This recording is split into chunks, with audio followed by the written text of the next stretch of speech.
Metal Deck de Acesco, el entrepiso que se adapta a todo tipo de estructura en una presentación de Al Oído.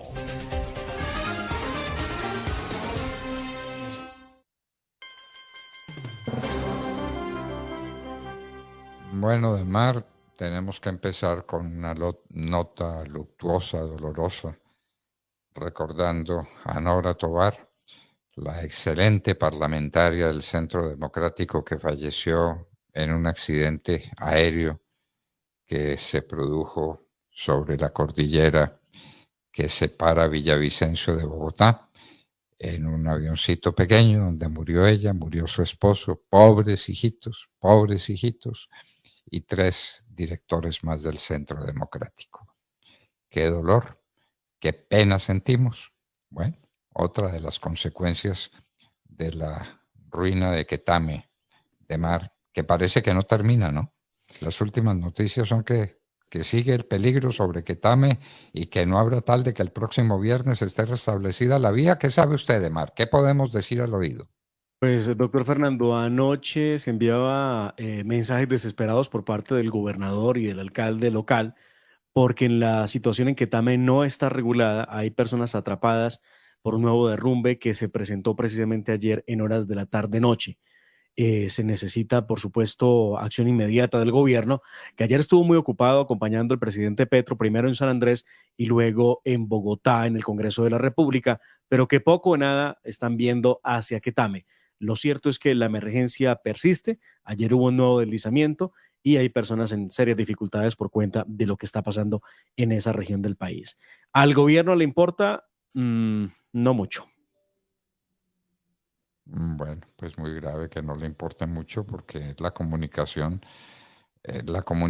razonable de los llanos orientales con el corazón de Colombia, con el centro de Colombia.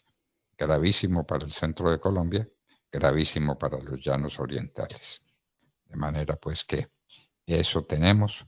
Lo de Quetame, entonces, la cosa de que para el próximo viernes la tendremos lista, no hay caso. No lo veo como, no lo veo como, doctor Fernando. Muy bien, muy bien. Entonces, pendientes de las noticias que De vengan hecho, de en que... estos momentos recibo reporte en que Tame a esta hora llueve fuertemente. Así que difícil porque esto genera, doctor Fernando y audiencia, un represamiento en los ríos Negro y Contador, que son los que pues, han provocado en gran medida parte de la emergencia allí en esta zona del país. Así que pensar en que va a estar abierta o restablecido el corredor es muy difícil por las condiciones climáticas. Bueno. Demar, ¿cuál fue la candidata de Petro a la presidencia del Senado de la República que fue derrotada anoche? Pues, doctor Fernando, la candidata era Angélica Lozano, la esposa de Claudia López, la alcaldesa de Bogotá, quien se perfilaba como la favorita para llegar a la presidencia del Senado y quien está o se cuenta entre el ala petrista que tiene hoy el Congreso de la República. Después del discurso del que ya hablaremos, de 1 hora y 45 minutos, pensé que no iba a acabar. De hecho, le decía a Alexander López, quien fue presidente fugaz del Congreso durante un mes, que tranquilo, que se tomara su tiempo, y él se lo ha tomado a pecho. Trató de terminar en cuando menos 3 ocasiones y se alargó 45 más de lo previsto, porque iba a hablar 1 hora, que ya era bastante. Después del discurso de Petro viene la elección de la mesa directiva y los candidatos que se disputaban la posibilidad de ser presidentes del Congreso eran, por un lado, Inti Asprilla, pues, un tipo muy joven ahí del Partido Verde, que un poco altanero, entre otras cosas. No le veo que goce de mucha aceptación. Angélica Lozano e Iván Name, que es reconocido por tener unas posturas siempre muy discretas, muy tranquilas, muy pausadas. Lo cierto es que cuando se produce, se va a empezar la votación, aparece pues Claudia López, está invitada al discurso presidencial. Claudia López se queda allí en el Congreso esperando el momento. El ministro del Interior, Luis Fernando Velasco, también se queda pendiente de la elección y todos saben que le están apostando a que Angélica Lozano sea la futura o la próxima presidente del Senado. Pues no ocurrió.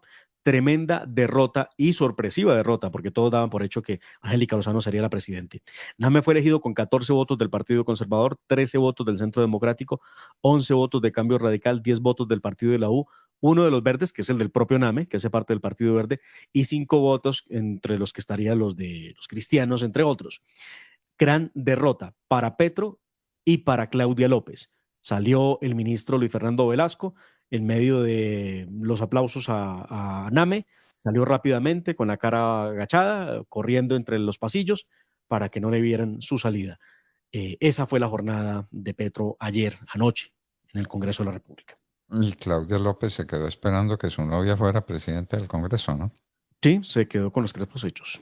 De manera que hizo el ridículo completo la alcaldesa de Bogotá, Claudia López, esperando que Angélica Lozano, su compañera o como quiera que eso se llame, yo no soy ducho en esas materias, no las entiendo. Bueno, lo que sí entiendo es que no hubo desfile militar con presidente de la República a bordo, ¿no? El presidente no llegó a la reunión. ¿A qué horas llegó el presidente de San Andrés? No. ¿Y a qué horas estaba previsto que iniciara la sesión del Congreso, además? Qué desastre. Se había citado a las 2 de la tarde, como históricamente ocurre, doctor Fernando, para que la instalación se produjera a las 3 de la tarde. Pero pues Petro es Petro y llegó a las 5 de la tarde a la instalación del Congreso.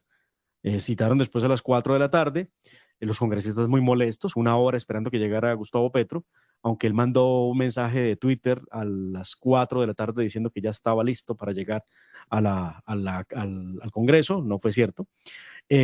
Pidió que no le pusieran alfombra roja, esos detalles de Petro definitivamente, que no le pusieran alfombra roja.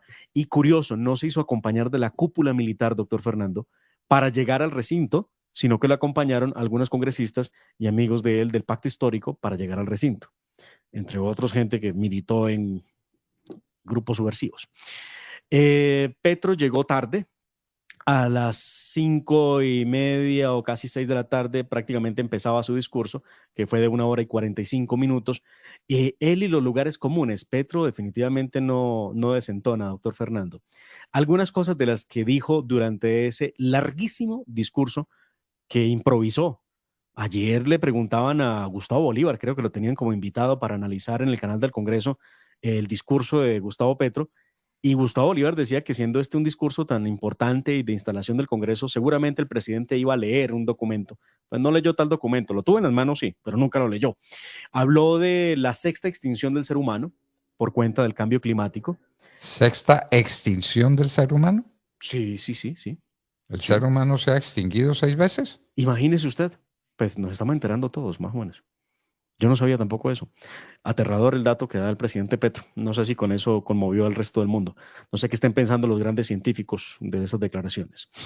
Defendió a Irene Vélez. Él dijo que Irene Vélez salió por su gran trabajo, por la transición energética, cosa que no vemos por ninguna parte.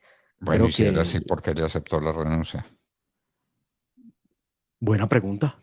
Claro. Por eso si era tan maravillosa. Siendo tan buena muchacha, ¿por qué la dejó ir? Recuerdo, sí, a Betty. Recuerdo, hablando de Petro, también se refirió a la matriz energética de Colombia. Él insiste en que nosotros contaminamos y resulta que la matriz energética de Colombia, la que genera energía, es la sexta matriz más limpia del mundo. El 68% de la capacidad instalada es de fuentes renovables de energía eléctrica, pero Petro pues lo desconoce.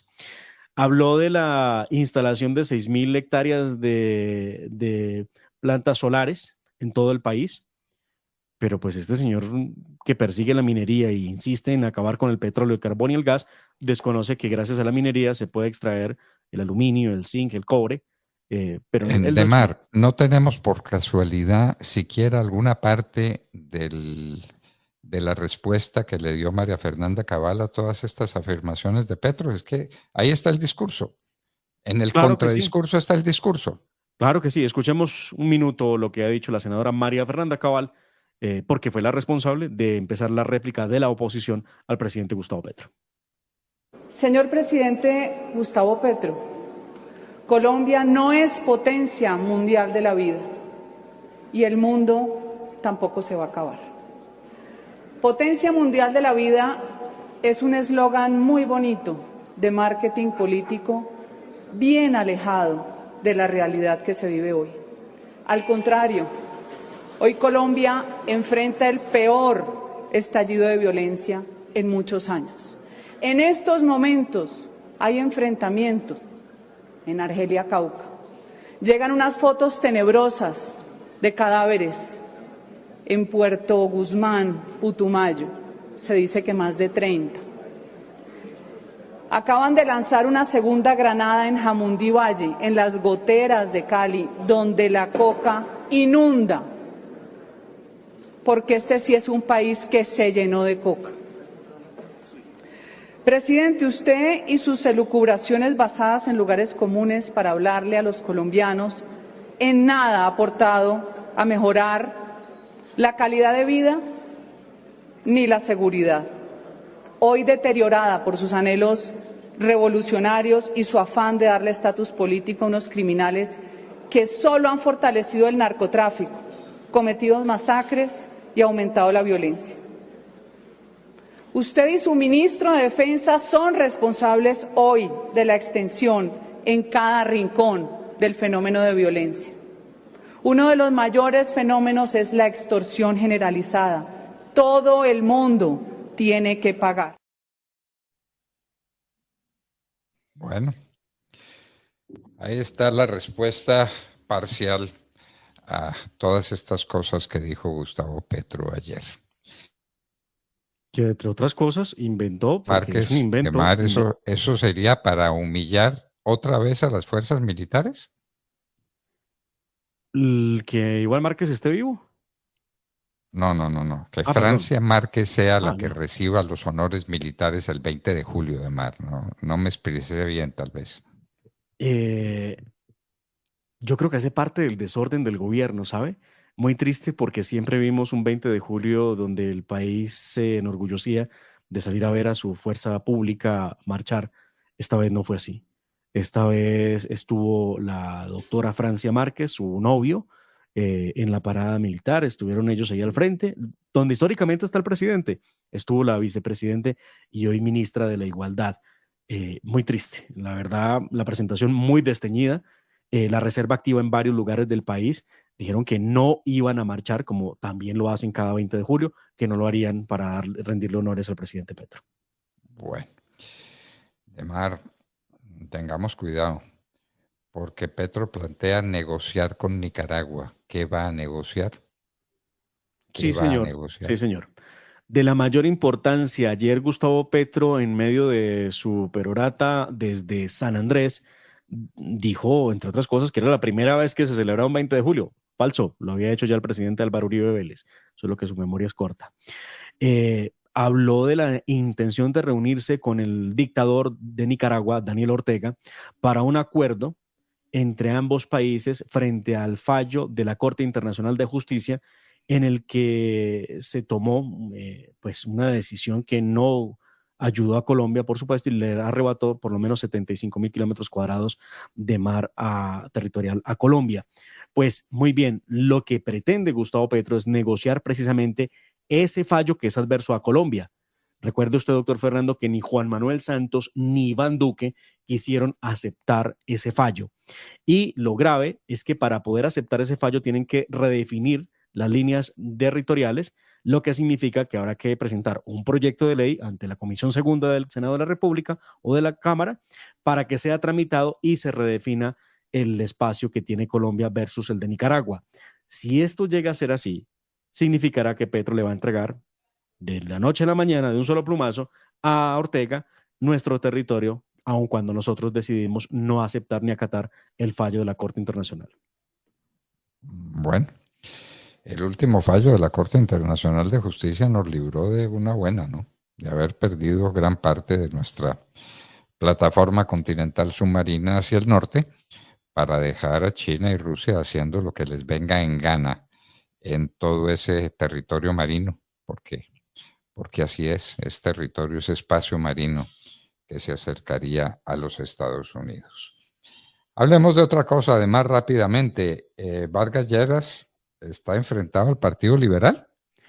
Sí, y es que el enfrentamiento de Vargas Lleras con el Partido Liberal se produjo por una noticia que indicaba que había habido una reunión en la casa del expresidente César Gaviria, a donde concurrieron los jefes políticos del país para organizar lo que sería la oposición al gobierno del presidente Gustavo Petro. Pues en ese cuento que circuló en las redes sociales se informaba y afirmaba que el ex vicepresidente Germán Vargas Lleras había estado en la casa de César Gaviria. Y pues salió Germán Vargas Lleras furioso a decir que esas versiones son mentira, que nada de eso correspondía a la verdad, que él no se ha reunido personalmente con César Gaviria desde hace más de un año y que seguramente sí han hablado por teléfono, pero que eso no significa que haya ido hasta su casa.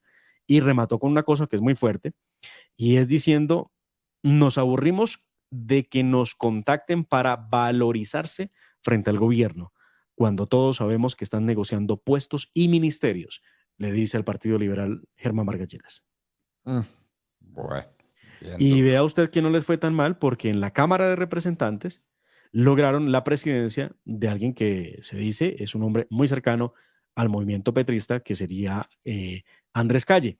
Tanto así que esta fue la reacción, para que la escuchemos, de quien también estaba en la lista para ser presidente de la corporación y no lo logró y terminó dando un paso al costado. Escuchemos una de las reacciones de uno de los liberales, precisamente que salió del juego ayer en medio de una molestia enorme porque pues se quedó el que menos esperaban. Este es Julián En Peña. efecto, la jefatura de debate de los ministros, el paseo por los pasillos de Congreso, adicionalmente las recomendaciones de los voceros de las bancadas, las 27 firmas de los liberales, pues nos ponen en una situación donde tienen que tomarse decisiones. Hay que respetar las decisiones de los partidos, en una se gana, en otra se pierde. Lo que sí es claro es que vamos a seguir con una postura crítica, absolutamente independiente frente a todos los temas del gobierno, y esto es el inicio de grandes batallas que vamos a dar en favor de las personas. Hay unos sectores que dicen que la designación de... Más claridad imposible, ¿no? Sí, los pasillos y los movimientos, y bueno, eso da un respiro a Petro en la Cámara de Representantes, donde tendrá pues sus aliados del Partido Liberal que se sigue dividiendo entre los que apoyan a Petro y los que pues, supuestamente apoyan a César Gaviria. Bueno, y terminemos encomiando lo que fue aquel magnífico despliegue de patriotismo, de fe, de dignidad, en el que consistió el plantón de la Reserva Activa de las Fuerzas Militares y de Policía del pasado 19, ¿no es cierto?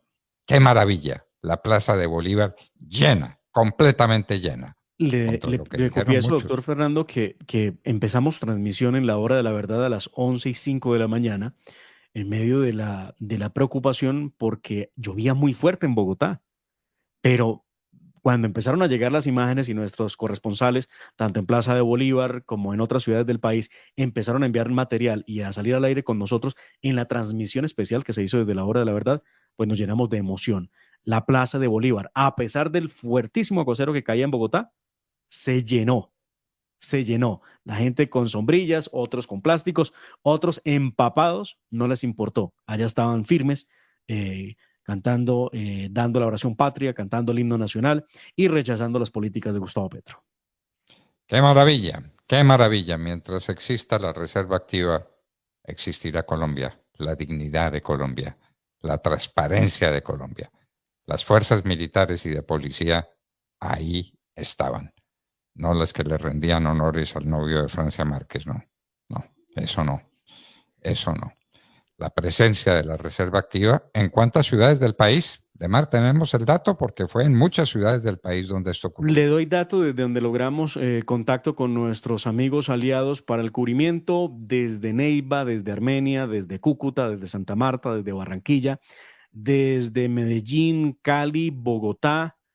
A ver, espero no se me haya escapado ninguno. Desde Montería. Bueno, son los que tuvimos al aire y realmente emocionante. Todas partes salieron. Emocionante, señores, emocionante. Colombia está viva. Colombia no se rinde. Colombia... Y desde Miami, casi se me escapa, desde Miami también. Desde Miami también. Bueno, perfecto. Bueno, bueno, queridos amigos, ha terminado esta semana con el discurso interminable de Gustavo Petro y con sus mentiras, enlazadas mentiras unas con otras, para no decir una sola verdad, como se lo demostró María Fernanda Cabal en una intervención que les recomendamos a ustedes vivamente. Hasta el próximo lunes. A las 6 en punto de la mañana, alisten ¿no? el bolsillo, doctor Fernando, alisten el bolsillo, colombianos, alisten el bolsillo, porque Eso sí. el anuncio de principio de año de congelar las tarifas de los peajes se acabó. Esa era otra promesa mentirosa que era insostenible. Ahora ya no hay presupuesto para poder sostener la falta de aumento o ajuste en la tarifa, así que alisten el bolsillo porque pagaremos peajes más caros. ¿A partir de cuándo? Nos anuncian que la próxima semana puede darse a conocer el incremento. Muy bien, de manera que alisten pues. Mayor precio a la gasolina, mayor precio a los peajes. Ese es